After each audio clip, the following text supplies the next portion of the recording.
Assalamu alaikum, this is Dr. Fatma and today we are going to discuss point number 116 from chapter 5 of pulmonology.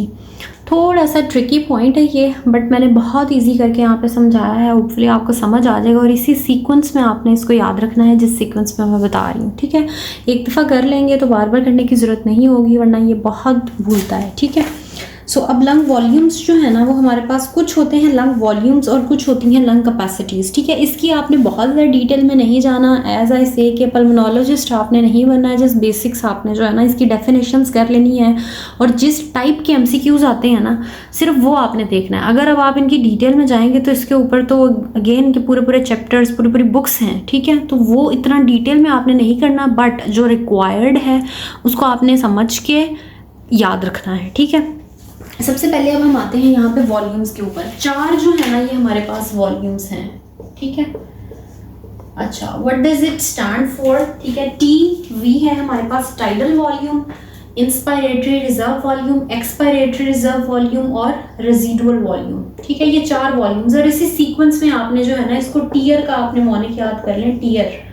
ठीक है, इसी में आपने याद रखना है tidal volume, inspiratory reserve volume, expiratory reserve volume और रेजिडुअल वॉल्यूम. ठीक है, अब ये होता क्या है, जब आप नॉर्मली जो हम ब्रीथ कर रहे हैं, सांस ले रहे हैं, जो इंस्पायर भी कर रहे हैं और एक्सपायर भी कर रहे हैं, दोनों नॉर्मल प्रोसेस जो है वो होता है हमारे पास टाइडल वॉल्यूम. ठीक है, नॉर्मली जितना हम एक ब्रेथ में जो भी वॉल्यूम इंस्पायर कर रहे हैं, जो एक्सपायर कर रहे हैं विदाउट एनी फोर्स, ये है हमारे पास नॉर्मल ब्रीदिंग वाला जो पैटर्न है, वो हो गया टाइडल वॉल्यूम.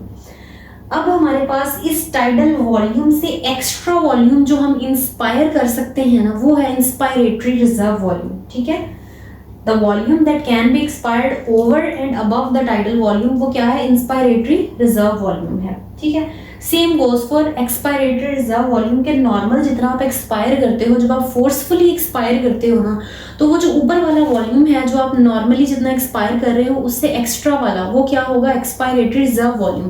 कि पहले ये रिजर्व फॉर्म में पड़ा हुआ था बट आप फोर्सफुली इसको निकाल रहे हो तो ये, या अंदर आप उसको इनहेल कर रहे हो तो इंस्पायरेटरी रिजर्व वॉल्यूम है, एक्सपायर कर रहे हो तो एक्सपायरेटरी रिजर्व वॉल्यूम है. ठीक है, लास्ट पे है हमारे पास रेजिडुअल वॉल्यूम, कि जितना भी आप एक्सेल कर लोगे अपना वॉल्यूम ऑफ लंग्स में से, वॉल्यूम ऑफ एयर जितना भी आप बाहर निकाल लोगे, फिर भी आप सारी की सारी एयर जो है वो अपने लंग्स से बाहर नहीं निकाल सकते, कुछ ना कुछ हमेशा रह जाएगी अंदर.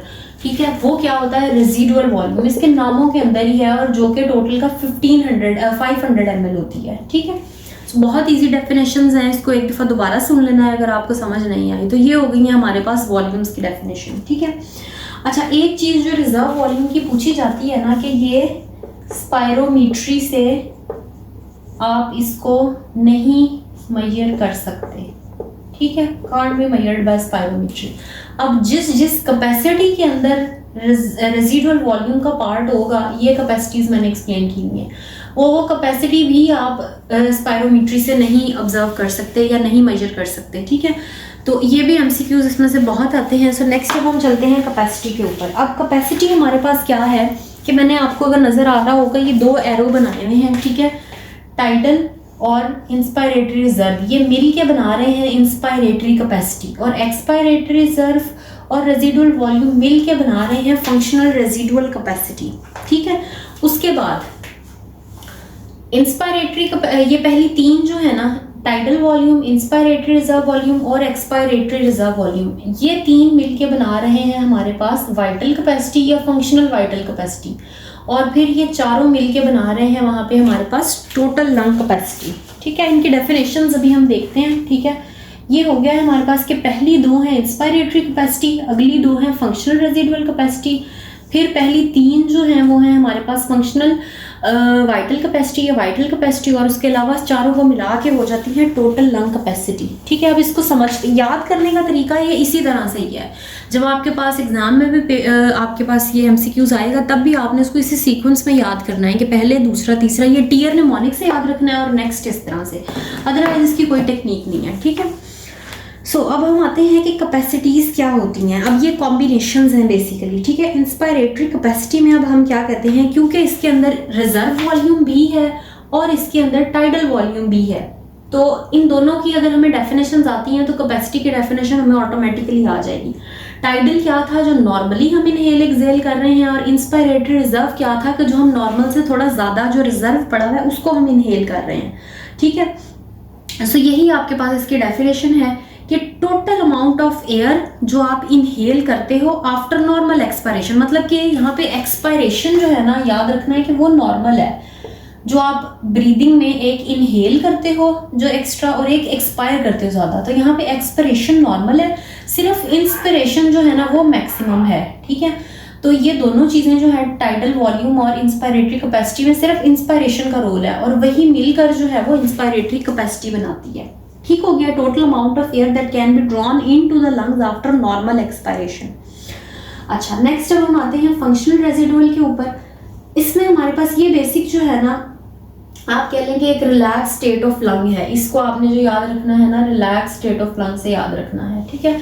अब आपने एक्सपायर भी कर दिया जो आप एक्सपायर कर सकते हो, और पीछे जो चीज़ रह गई है अब ये वो है, ठीक है। बेसिक इसके अंदर क्या, इसकी डेफिनेशन क्या बनेगी, the volume remaining in the lungs after a tidal volume is expired, ठीक है, या after maximum air is expired. तो उसके बाद जितना बच जाएगा वो हमारे पास क्या होगा, फंक्शनल रेजिडुअल कैपेसिटी, ठीक हो गई यहाँ तक बात। नेक्स्ट है हमारे पास वाइटल कैपेसिटी क्या है। अब वाइटल कैपेसिटी के अंदर आप देखें कि इंस्पायरेशन भी है और एक्सपायरेशन भी है, ठीक है, दोनों चीज़ें हैं। तो इस यहाँ पे जैसे एक्सपायरेशन हमने नॉर्मल की थी ना, अब हम यहाँ पे एक्सपायरेशन नॉर्मल नहीं करेंगे यहाँ पे, क्योंकि तीनों चीज़ें आ गई हैं। तो इसकी डेफिनेशन हमारे पास क्या बनेगी, the volume of air that can B forcibly expired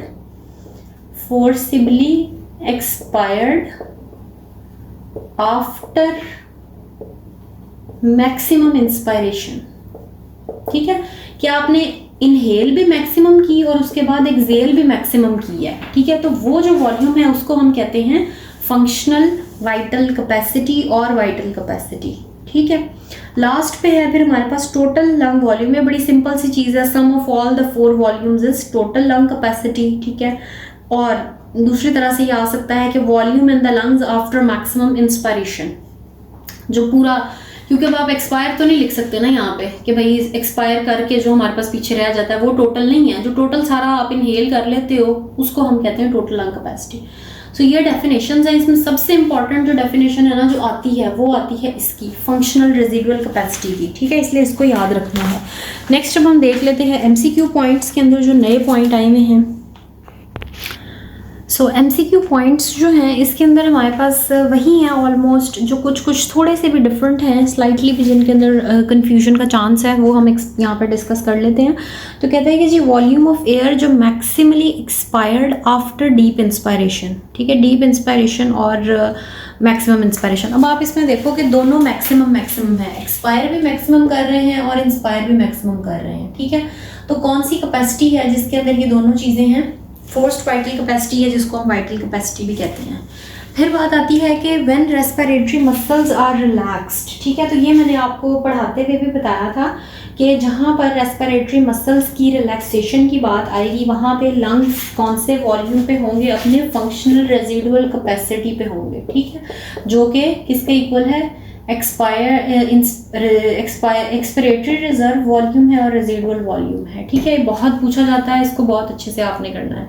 next एक सिनेरियो टाइप है हमारे पास कि एक पेशेंट है, उसका जो टाइडल वॉल्यूम है वो है 500 ml, जो नॉर्मल वो ब्रीद इन और ब्रीद आउट कर रहा है, और लंग कैपेसिटी उसकी इंक्रीज हो गई है अब, तो अब टाइडल वॉल्यूम उसका 1000 हो गया, मतलब अब जो नॉर्मल वो इंस्पायर या एक्सपायर कर रहा है वो 1000 ml है। तो ये हमने उसको जो लंग कैपेसिटी ज़्यादा दे के उसका टाइडल वॉल्यूम बढ़ाने की कोशिश की। हम क्या चेक कर रहे हैं, तो बेसिकली हम उसकी कंप्लायंस चेक कर रहे हैं, उसकी लंग्स की compliance, elasticity, whatever you want to call it, या what is given in the option, तो वो हम इसका देख रहे हैं। अच्छा, एक चीज़ यहाँ पे ये देख लेंगे, TLC टोटल लंग कैपेसिटी कितनी होती है, 5 to 6 लीटर्स रेंज है, 6 होगा तो आप उसको प्रेफर कर दें, ठीक है, अदरवाइज 5 भी ठीक है। अच्छा, नेक्स्ट है हमारे पास कि एक आदमी है वेंटिलेटर के ऊपर है। अब अगर आप उसको पीप, अगर आपने देखा हो वेंटिलेटर के ऊपर जो वैल्यूज़ आ रही होती है ना अपनी हाउस जॉब के अंदर, तो वहाँ पे पीप और पीफी इस तरह के सारे वॉल्यूम्स और ये सब कुछ लिखा हुआ होता है, ठीक है। तो इसमें अगर हम उसकी एक्सपायरेटरी जो पॉजिटिव एक्सपायरेटरी फोर्स हम दे रहे हैं, तो हम बेसिकली क्या कर रहे हैं, बेसिकली जो उसको गैस यानी कि ऑक्सीजन वगैरह जा रही है उसकी हम डिस्ट्रीब्यूशन को ज़्यादा कर रहे हैं, ठीक है, रीडिस्ट्रीब्यूशन कर रहे हैं हम उसकी। सो नेक्स्ट है कि what doesn't change in the restrictive lung disease, ठीक है। तो रिस्ट्रिक्टिव लंग डिजीज के अंदर FeV1 ओवर FVC जो है या FRC वो सेम रहता है, ठीक है, ये उसने यहाँ पे बात की है।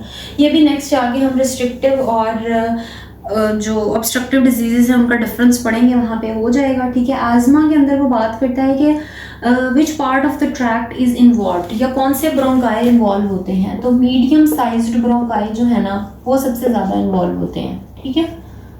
अच्छा, लास्ट पे है हमारे पास कि वाइटल कैपेसिटी अगर लेस देन 80 है तो इसका मतलब क्या है, रिस्ट्रिक्टिव लंग डिजीज़ है। वाइटल कैपेसिटी हमने ये पढ़ा है ना कि इसको कहते हैं जो तीन, जो इंस्पायर एक्सपायर कर रहे हैं, रिजर्व वॉल्यूम और जो उसका टाइडल वॉल्यूम है, उसके सम को हम बोलते हैं, ठीक है। तो इसका मतलब है कि वो रिस्ट्रिक्टिव लंग डिजीज़ है, ना तो अंदर आ रहा है और ना ही पूरा बाहर जा रहा है, ठीक हो गया। यहाँ पे ये 116 पॉइंट भी एंड होता है, तो आप इसको दोबारा रिपीट पे भी देख सकते हैं अगर किसी को कोई इशू होता है तो। बाकी इसको याद करने का तरीका यही है और इसको मिस नहीं करना, ये काफ़ी इंपॉर्टेंट पॉइंट है। अक्सर स्पेशलिटीज़ में, ज़्यादातर स्पेशलिटीज़ में ये आता है, ठीक है। जो आपके कुछ सिस्टम है ना, कार्डियक सिस्टम है, रेस्पिरेटरी सिस्टम है, ठीक है, ये वो हैं, न्यूरो है, ये वो सिस्टम्स हैं जो सब के सब स्पेशलिटीज़ के लिए इक्वली इम्पॉर्टेंट है, ठीक है। Thank you very much.